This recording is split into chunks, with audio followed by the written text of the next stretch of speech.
Perkenalkan, kami dari kelompok TB Paru dengan saya Indah Salsabila Kausar dengan akhir NPM 05 dan teman saya Claudia Kurniawan dengan NPM akhir 01 dan saya Bianca Anita dengan NPM 07. Kami akan mempresentasikan hasil kerja kelompok kami.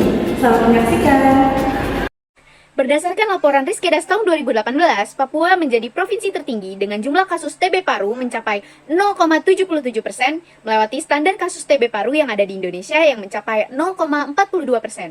Dan berdasarkan SKI tahun 2023, Papua Tengah juga menjadi provinsi dengan angka kasus TB paru tertinggi yaitu mencapai 1,15%, melewati standar kasus TB paru di Indonesia yang mencapai angka 0,30%.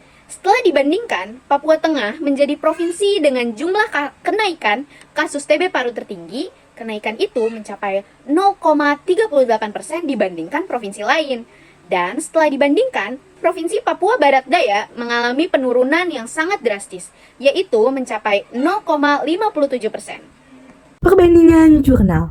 Pada jurnal yang pertama itu ada Lonot et al. Pada tahun 2017 di mana di India 1,2 juta jiwa, diantaranya ada 240.000 orang, sekitar 20% diantaranya terpapar TB paru karena merokok.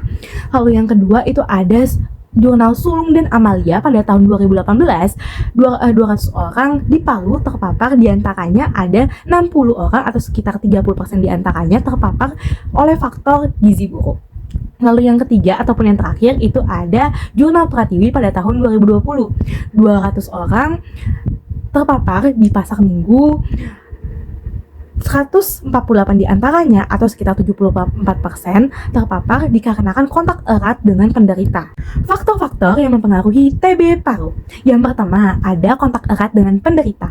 Karena kontak erat dengan penderita akan memungkinkan 10 kali lipat lebih besar kemungkinan untuk terpapar dengan bila kita tidak berkomunikasi kontak erat dengan penderita. Lalu yang kedua itu ada status gizi, karena status gizi itu akan mempengaruhi daya tahan tubuh ataupun imunitas tubuh kita. Bila kita kekurangan gizi, imunitas tubuh kita akan menjadi lemah, sehingga akan menimbulkan 9 kali lebih rentan untuk dapat terkena ataupun terpapar TB paru. Yang ketiga ada merokok, karena merokok dapat merusak jaringan paru-paru kita. Yang keempat ada kondisi lingkungan.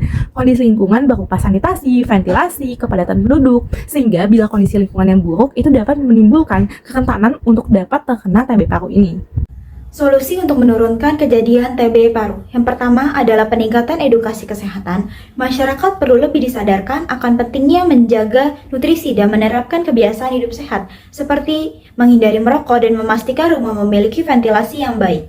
Yang kedua adalah penguatan program pengobatan TB atau DOTS. Program ini memastikan bahwa pasien TB mengikuti program kesehatan yang teratur sehingga dapat mencegah perkembangan resistensi terhadap obat dan meningkatkan angka kesembuhan.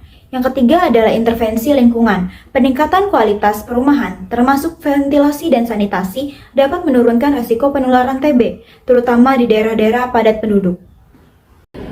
Sekian dari kami. Wassalamualaikum.